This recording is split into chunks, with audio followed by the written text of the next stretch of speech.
Now, before we start Philip's tale, it's important to learn about the geography of the region, as geography is the stage that defines the cultures of the people, and thus history itself. So we'll first look at the regions surrounding Macedonia and central Greece, and the types of cultures that inhabit them. Firstly, we have the Illyrians. Although not one single culture, they were a collection of tribes and minor kingdoms, an area that stretched from the Italian peninsula all the way to the Balkan peninsula. Of these tribes, one that is most significant to us is the Dardanians. They were an important trade partner of the region, and under its leader, Bardilus, it would be a major threat to Macedonia, so much as to dominate the kingdom and leave it as a puppet state. Next, we have the Thracians, to the east of Macedonia. Akin to the Illyrians, they were a collection of tribes and minor kingdoms in a land that stretched from Macedonia in the south to the Danube River in the north. One main kingdom of the Thracians of the time was the Odrysian kingdom, that largely united 40 tribes and 22 minor kingdoms that dotted the region. Herodotus, writing in the 5th century, said they were the second most populous nation next to India, and that they would have been a formidable force had they not lacked unity or a centralized government at the time. However, in our time, they didn't, and they were a formidable force for the Macedonians. Another force that often pestered the Macedonians were the Paeonians to the north. These people inhabited a land that is now a part of the Republic of Macedonia, and were bordered by the Dardanians and the Thracians on each side, but were protected from both by mountain ranges. However, akin to their neighbours, they were a loose kingdom of tribes, but were somewhat centralized and had their own monarchy. Plus, they had a relatively deep history to Macedonia, as the land of the current kingdom was once all a part of Paeonia. Next are Macedonia's southeastern neighbours, the Circadian League, or the Chalcidians of Thrace. The League was a federal state of about 34 cities, at the head of which was the city of Olynthus. This form of government was called a Cipiletia, or joint citizenship, so that each city, or polis, would grant citizenship to each other's citizens. The leader of each polis would form a part of an oligarchy that ruled on the actions, functions, and administrations of the League. However, each polis retained much autonomy. The League's placement in the Chalcidici meant that they were a strong trade partner in the region, as they had a wide access to the Aegean and to the Hellespont, or what we call the Dardanelles, giving them access to the grain trades of the Black Sea. As such, their position placed them as a large supplier to the Macedonians. They managed with the imports and exports of the kingdom. It also made them very wealthy and a strong power of the region, a major issue for the Macedonians. Another similar league is the one to the south of Macedonia, in Thessaly, the Thessalian League. This powerful state was composed of 4 tribal areas: Thessaliotis, Pelagiotis, Hestiotis, and Theotis. These provinces were under the control of a tetrarchy, 4 co-ruling governors for each province, and of this tetrarchy, they were subservient to an elected king called Atagos. This king would be the ultimate power of the League, and all land in it was under his control. However, gradually, the aristocratic factions of the cities upset the balance of power and had begun to dominate the politics of the League. Of these aristocratic factions, the 2 that exerted the most power were that of Larissa and Pherae, whom were bitter enemies. Larissa was the hegemon of the League and controlled the states of the inland plain, whilst Pherae came to control the coastal states. To the west of Macedonia was Epirus. 3 tribes dominated this land: the Thesprotians, the Molossians, and the Chaonians. Of these, the most powerful were the Molossians, and they were the closest to Macedonia, being in eastern Epirus. Geographically, Epirus was a very mountainous region, but had lowlands near to the coast, which made them migrate from summer pasturelands in the mountainous area to the winter pasturelands of the coast, making them somewhat nomadic. Next, we have central Greece and the Peloponnese. I'm going to apply broad strokes here since we'll get more into this area as it becomes more relevant to Philip's story. Firstly, we have Aetolia. This region had a mountainous interior and a fertile, fruitful coastal region. These sub-regions were called Old Aetolia in the west and New Aetolia in the east, respectively. Other smaller states that existed dotted around Aetolia. Some that are shown are like Doris, Phocis, and Locris. The next two regions are Boeotia and Attica. The hegemon polis of each were Thebes and Athens respectively. These two cities are amongst the most famous of Greece, and for good reason. They were in competition with each other over being the hegemons of Greece. Both were major powers and wielded many allies, large armies, and vast amounts of wealth, and large populations. Thebes was an oligarchy, and Athens was the birthplace of democracy. Athens was also renowned for its large navy that made it the dominating force of the Aegean Sea. We'll cover these city-states more in depth as they come up. Next, we have an area known as the Peloponnese, a landmass that you could mistake as its own island were it not for the isthmus of Corinth. Speaking of Corinth, this city-state is renowned in popular culture for its Corinthian helmets. They're largely the helmets most people would associate with Greek armories, and you can see them in several places today, like the design of Magneto's helmet, Boba Fett's helmet, in the design of many military academies, and many more places. As for why Corinth on this map is not coloured, well, the Corinthians were a very fickle ally to the major powers. The oligarchy of the city would often switch between being an ally of Thebes, Athens, and Sparta through the period leading up to ours, and will continue doing so in our period of focus. Speaking of Sparta, Laconia. This is the region of the Kingdom of Sparta. The Kingdom of Sparta is one most of us probably know well. It was a diarchy that praised a warrior culture of expansion and slavery. It was, for the longest time, the dominant power of the Peloponnese, and regarded itself as the protector of it.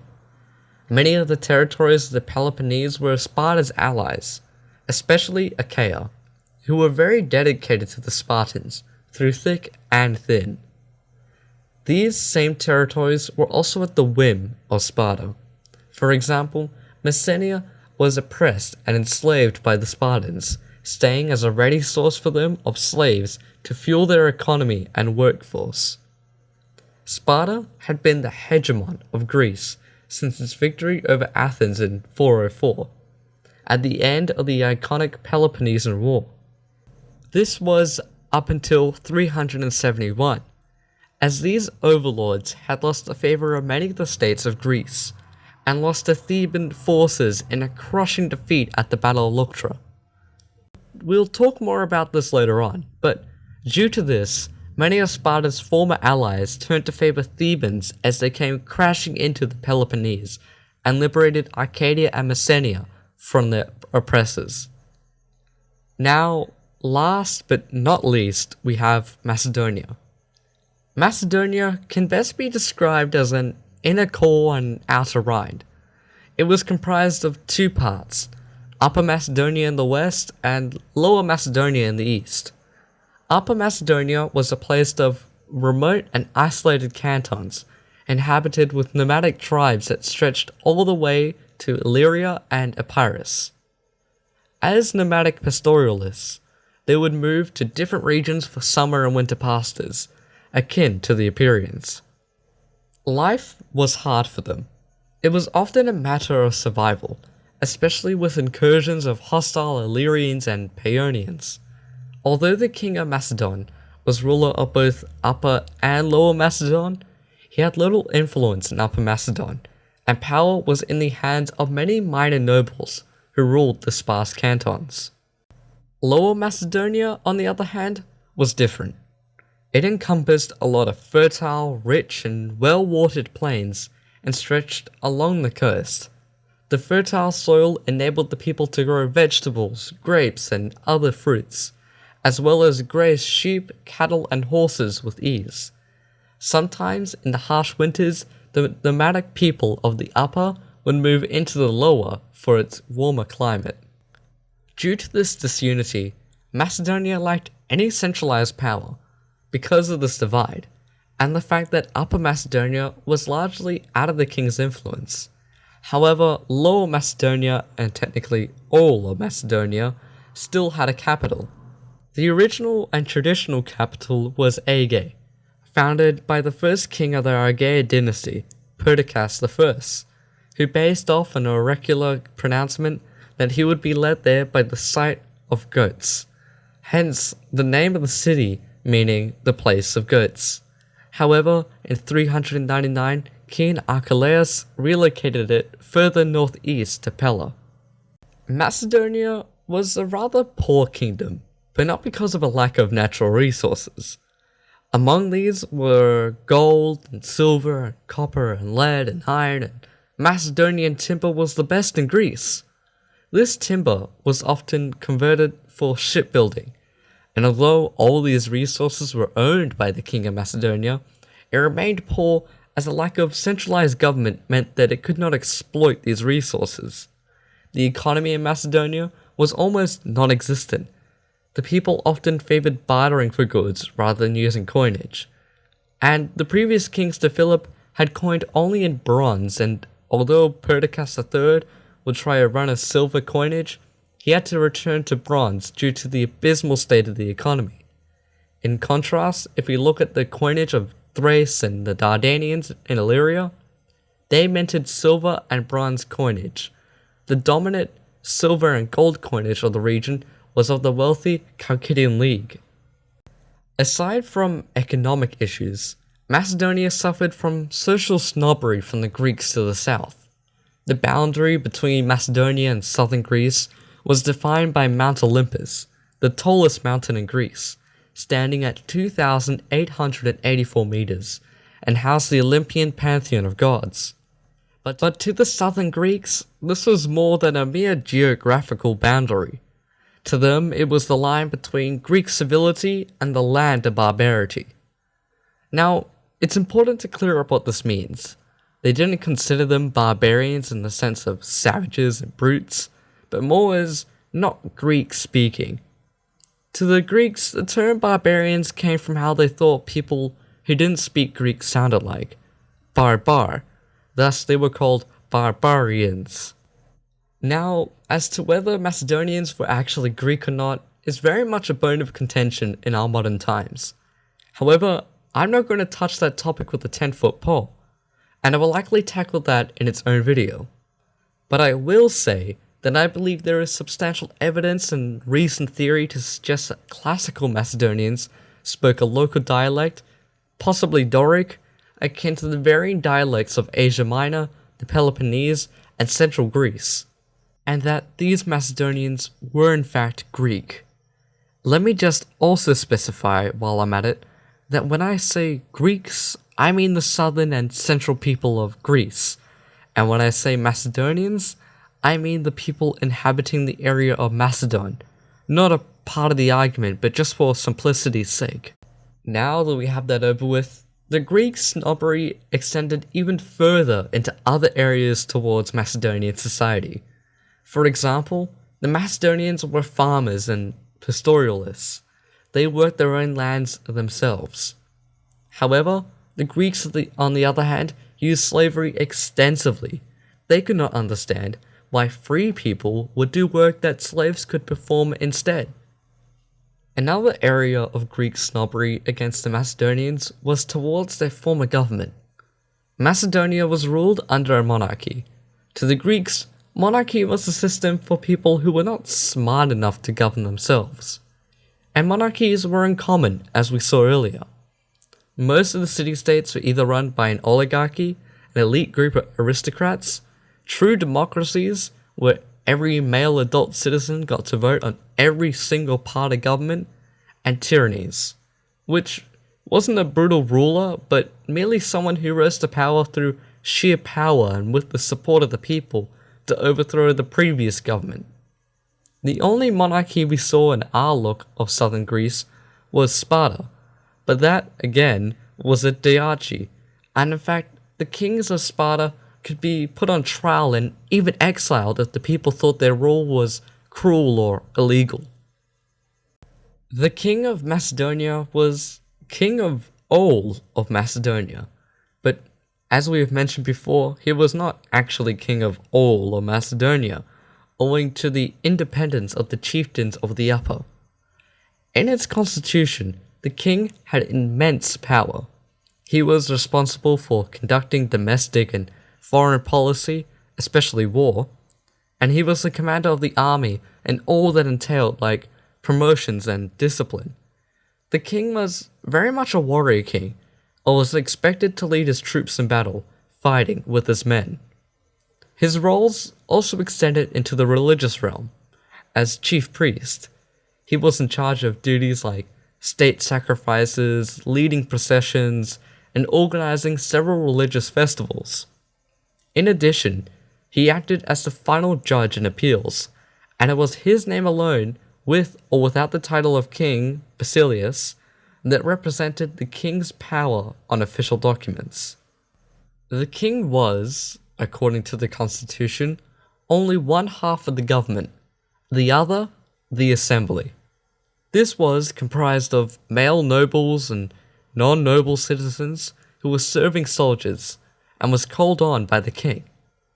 Its role was to discuss policy, hear the king on important matters, and to even judge treason cases.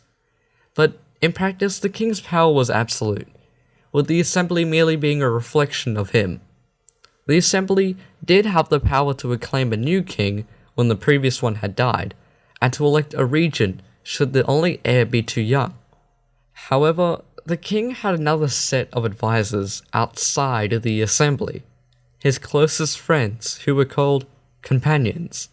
They weren't a constitutional body, but he would often seek their advice on tough matters. Although, because of this, he didn't have to follow their advice. In addition, these companions made up his personal guard and also an important division of his cavalry.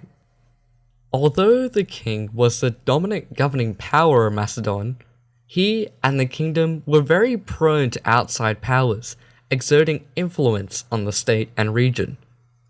The Illyrians, for example, had dominated the upper for centuries, as they would send incursions into Macedonia to raid and pillage, while also taking tribute from the kingdom. As has been mentioned, the king's power was weak across the whole of Macedonia, but it mainly suffered because the position was not always stable. Macedonia was plagued by dynastic upheavals throughout the previous 5th century.